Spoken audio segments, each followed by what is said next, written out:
and Zillin in the building. So kick it back, pour the drink. We chillin' because I'm boozing and betting and ballin' like I'm 2-6. And the blue kicks, watch me move quick. Yeah, this the blueprint. So who's getting involved? Welcome into the show. This is Booze, Bets, and Ball, baby. And welcome back to Booze, Bets, and Ball, a Penn State football podcast brought to you by Big Banter. I hope you just enjoyed our Penn State season preview with Adam Brenneman. If you just saw that, we are recording this on the same night. If you can tell, our clothes are the same. But... Yeah, I was going to make that joke. Oh, sorry. I was actually thinking about changing my shirt, but I don't care that much. So, yeah, tonight we're going to do what we did last year, too, where we look at some national stuff, make some playoff picks, do some conference champion picks, do some overrated, underrated. So let's dig right into the overrated, underrated, which Nate and I, we honestly were pretty good at this last year because I had Notre Dame and A&M as my two overrated, and you had Penn State, I know, as an underrated. And I had Clemson as an overrated. They were like top 3, I think. Yeah, so we did pretty good with this last year, actually. So obviously, if a team is underrated, they might not be on this list, but overrated, let's start there. What do you guys got? Washington. Go ahead, Washington. Washington's very overrated. Okay. You don't think Michael Penix is going to win the Heisman Trophy? No. I don't know. I think they struck gold last year, and I think they're going to fall off a cliff this year.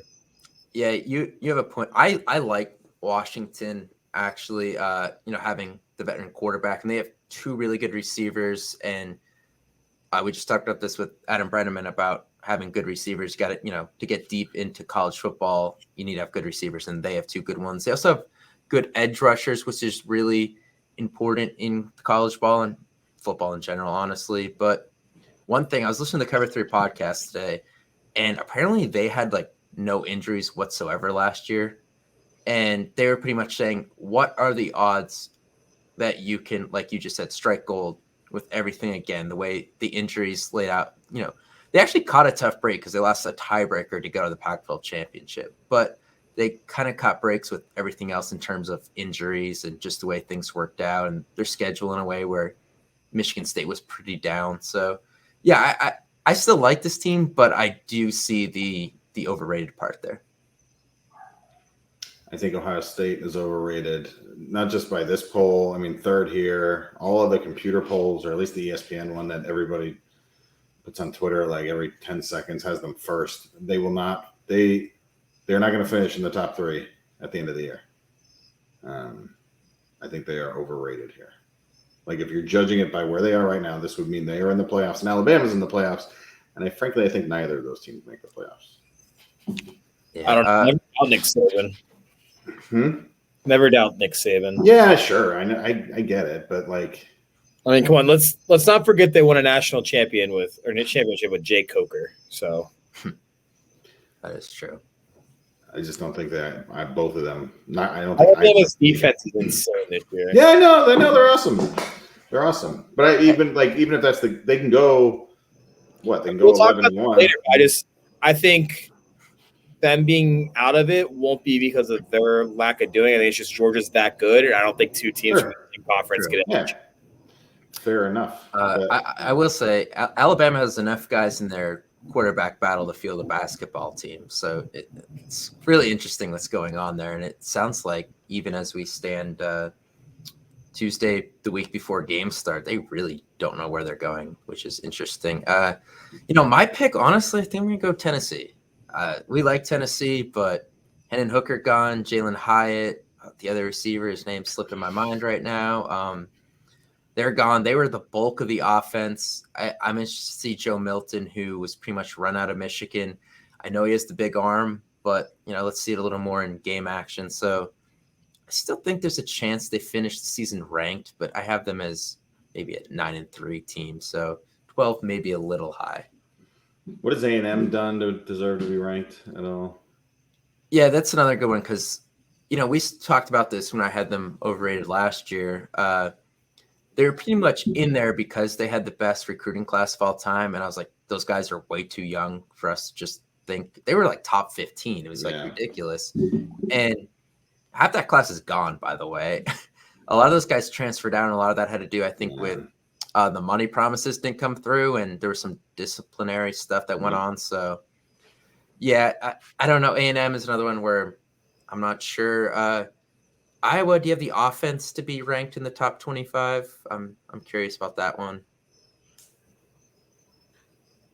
We'll see. I don't know. Cade McNamara, is he their savior or not? Yeah. You got any underrated? I know it's hard because you don't get to see everyone receiving votes and all that, but any underrated teams you guys think should have been on here, or teams maybe 18 or back that you think should be up a little more? I could see Oklahoma shocking people and being better than they think this year. Okay, I see that. I think if Dylan Gabriel stays healthy, they have a solid team. Yeah. I don't know if they're playoff worthy, but I could see them being better than 20 at the end of the year. Yeah, I'm surprised West Virginia's not on here because they're supposed to beat Penn State by 2 touchdowns. So I thought maybe there's a chance they'd be on here. Wisconsin, for me, I think is going to be better than 19th. And I think they'll end up in the top 12 or 15 by the end of the year. They have a realistic shot to go 11-1 with the loss being to Ohio State. Yeah, I don't know if that says more about the final year of the Big Ten West than it does them, but there's a lot of talent there. I don't know who they play out of conference, but it's Washington State, and then I don't think 2 very good schools. So, yeah, I can see them moving up.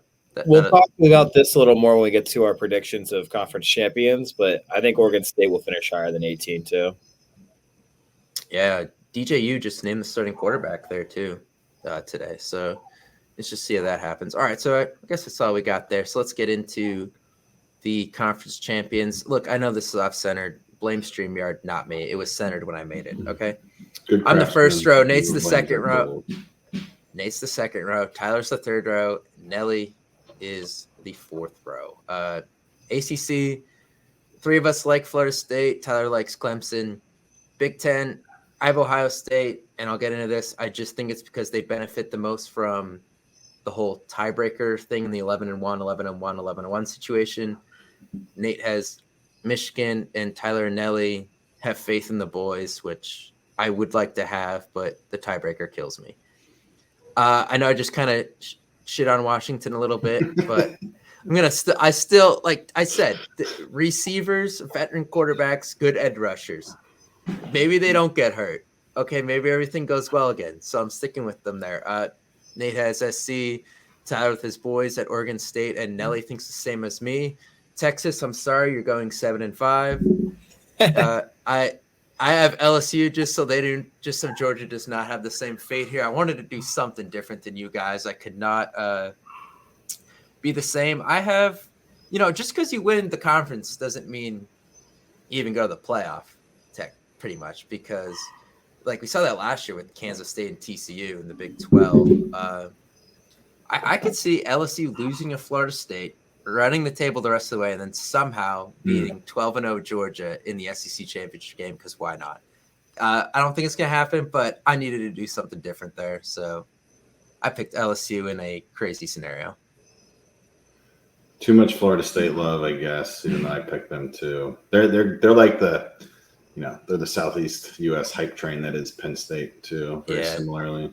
They're similar to Washington in a sense, where it's veteran quarterback, pretty good receivers, really good edge rushers. It's kind of the same build. So I actually think that Clemson, because the ACC got rid of their divisions, remember, there's no divisions now. So I think Clemson actually gets them in the regular season and they get them back in the championship game. That's kind of what my thought process was. Yeah. I mean, you got to think, though, Clemson was kind of iffy last year, strictly off quarterback play. Yeah. And they have a highly rated guy who is just behind Drew in their own, and Cade Klubnik. I mean, I think he's going to have a full year to grow. He got a lot of reps at the end of last year, and I could see him just taking over the reins and taking over that Clemson legacy of quarterback play, and pulling away with it. For sure. Nate, talk me through Michigan here, 12-0 to get to the Big Ten championship, or what do you got?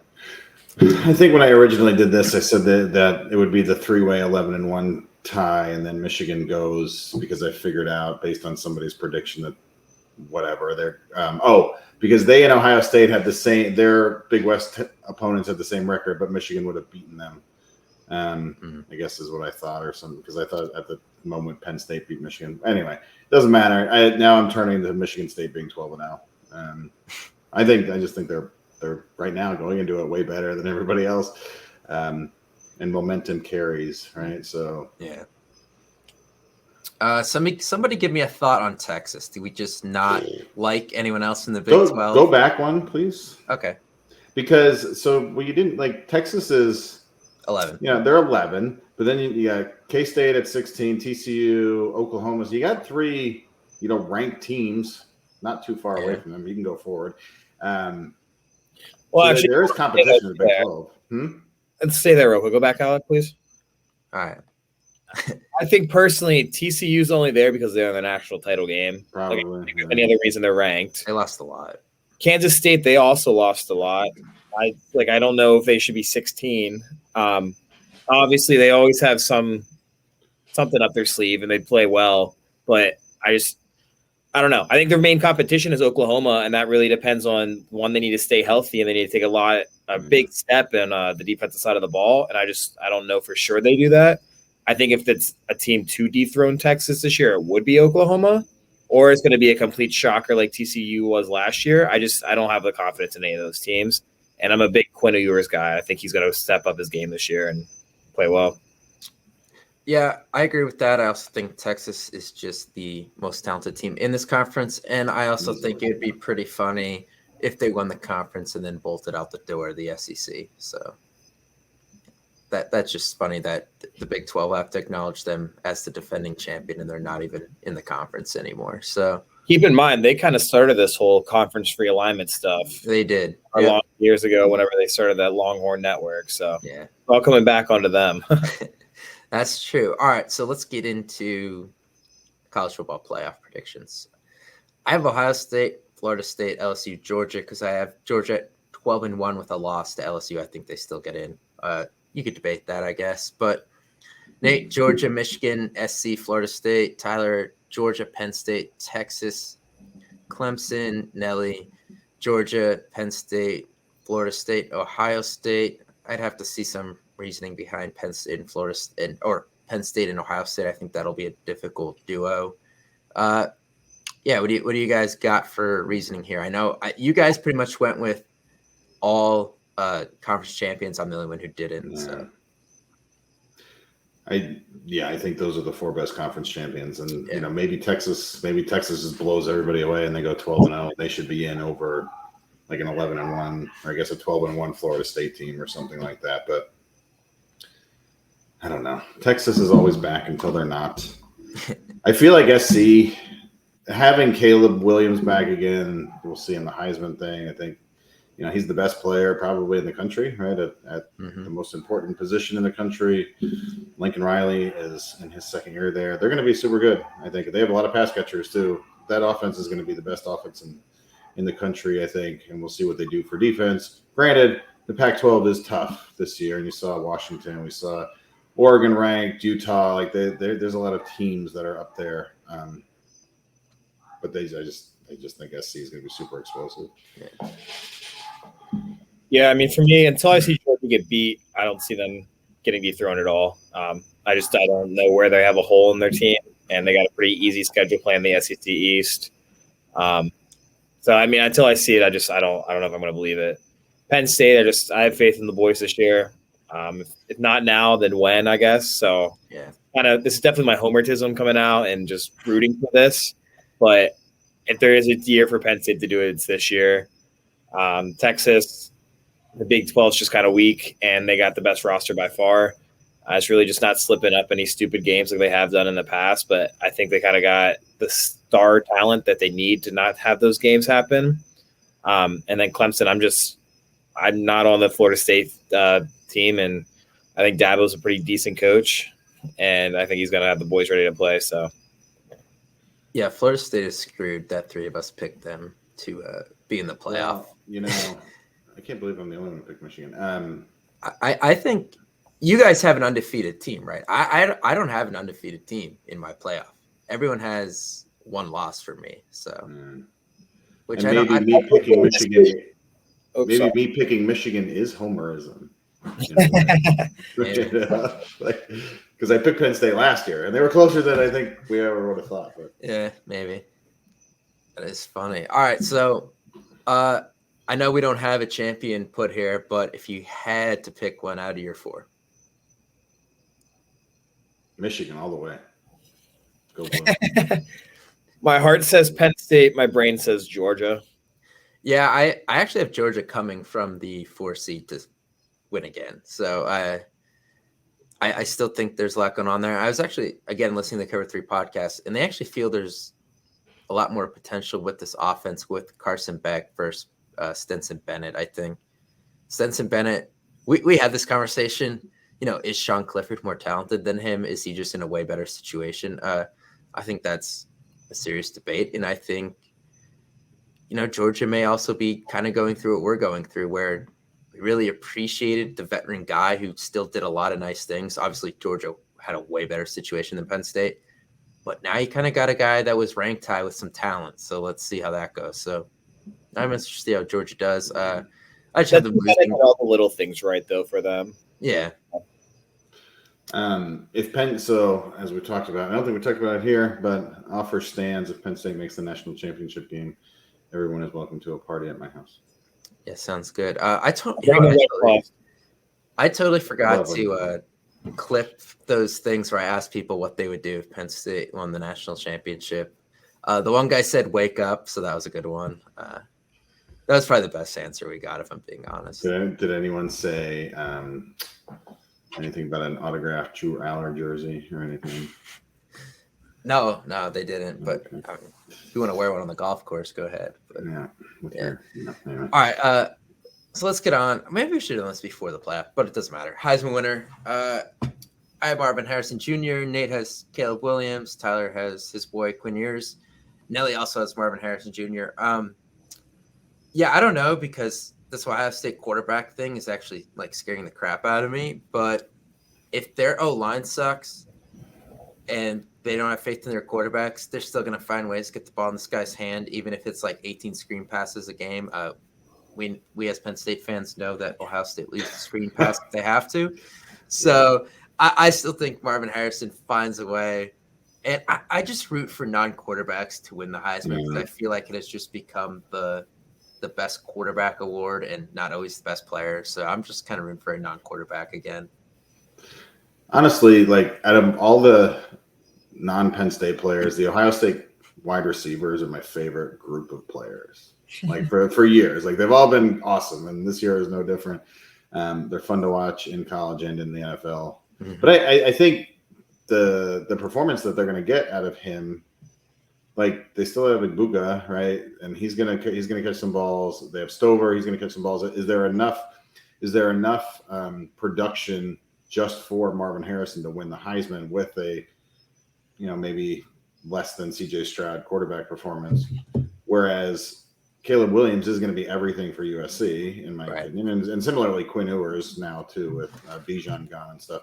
So, and like you're all in the West Coast, you're not splitting votes with anybody else out there. Whereas, Marvin Harrison, maybe there's some Blake Corum love. I don't know. Nick Singleton takes some Midwest and Mid-Atlantic votes or something like that. So that's why I like Caleb Williams. He's just kind of on an island. He's the best player, like within a 1,000-mile radius or something like that. That's true. Yeah, I think since he won it last year, they're going to hold him to a higher standard. They do. Yeah. So, I mean, I would have taken him too if it wasn't for that. But then just looking at my guy, he was the all-world quarterback coming out of high school, moved up a year early, was in Ohio State learning from Ryan Day in that quarterback room as technically a high school senior. And I think it just finally clicked this year. We saw the talent in that Texas-Alabama game last year and what he was able to do in the first quarter before being hurt. And I think it just all clicks, and he's able to go off this year. And he's going to talk himself up there, and there's going to be those draft experts that try to convince you to take him over Caleb Williams next year, I think, first overall. Maybe. Interesting. All right, so that's going to do it for that. This is kind of the last – I don't know if I want to say normal, because it's been moving around, but a lot changes with college football after this season. Texas, Oklahoma go to the SEC. Oh, UCLA, USC, are Washington and Oregon coming next year too? Yeah, Yep. so 4 of them are coming to the Big Ten. So there's a lot moving around us. A bunch of teams are going to the Big 12 from the Pac-12. So it's going to be interesting to see what goes on in the following years. Obviously, the playoff also goes to 12, which kind of wish it was 12 this year because I think Penn State's going to get screwed being 11-1 and lose a tiebreaker to go to the Big Ten championship. And This is a perfect year for a 12-team playoff. It would be, yeah. I think so too. I think there's going to be a lot of one-loss teams. I mentioned like Florida State, Clemson, LSU, Georgia as a few of them. Be perfect for this year. Yeah, I maybe there's so many. They say the committee says screw it. We need 12. That would be funny. Just imagine how like sloppy your slides are going to be next year when we're doing 12 teams trying to line all that up. We're hiring a graphics guy by then because I'm not doing it. I'm just not. All right, I'm tired. We're gonna end this. If you like what you saw, like, subscribe, and if you're a Penn State fan or a West Virginia fan, I guess we will be back next week with our Week 1 preview, boys. Let's go. Yeah, week 1 preview. Think we're gonna get the West Virginia guy who I went on his pod. I think we're gonna get him in for a little bit, so that'll be fun. But we will see you next time.